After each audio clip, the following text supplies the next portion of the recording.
Things we may see as silly childhood stories can be much more. Often those stories that have been used for years as a way to teach the next generation important lessons in life. One of those is Thomas the Tank Engine, that series, which among other things teaches about inclusivity and how actions have consequences.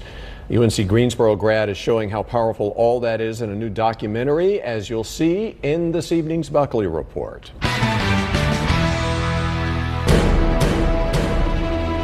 Amid the whimsical music, Thomas is an escape, and slick production, an unlikely fandom. This new documentary by Brandon Carty gets people to reveal something primal they've hidden for years. I wouldn't call it shame, but I wasn't sure if it was right or wrong. They are coming clean. I kept it a huge dark secret. About their love for a childhood toy. If people saw that I liked this, it would just brand me as immature and a loser. You can see in every frame that this person is super into it. But as Brandon's film reveals, Thomas the Tank Engine is much more than a colorful block of wood. A lot of people love it because, one, it just was such an integral thing in their childhood and they can't let go of it, which I think is fair. And then other people, some people just had a really bad childhood and that was like their comfort blanket. Brandon's love for Thomas began early. This became ingrained on your 4th birthday. Yeah, that's when it really hit, because that whole photo,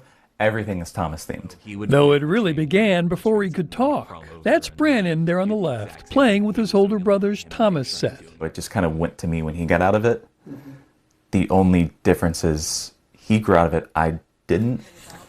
English author Wilbert Awdry created Thomas in a series of illustrated books in 1946 and was turned into a British TV series in the 1980s by Britt Allcroft. If the audience embrace the characters and the stories. And Brandon was able to use old clips of her in his film.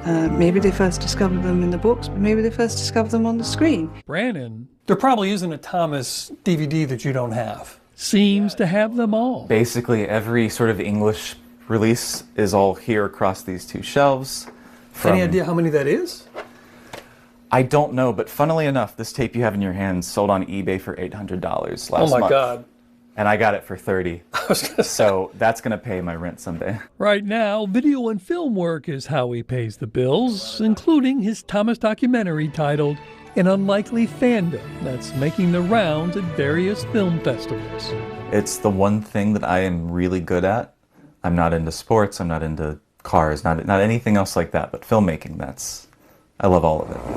He's a fussy little engine too. He used his family's video camera to make these home movies when he was a young kid. My brother and I were both Thomas fans. And upped his game a bit after graduating from UNC Greensboro. Oh yeah, let me, So this bit was especially fun because this was like one of the first things I ever shot. And although he's grown, there is still a little room for Thomas nostalgia every now and then. This is my main feed, it's Twitter. On social media. So there's one Thomas post, 2. And always a place for validation from the TV show's creator, Britt Allcroft. Being you is being you. At the very end of the film, she gives this ultimate blessing of I know you guys still like this and I think it's wonderful. Keep doing that. Just brilliant.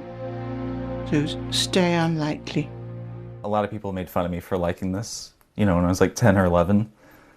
But I just got to show this thing in front of 250 people in New York with the creator of Thomas the Tank Engine there. So who's laughing now? Bob Buckley, Fox 8 News.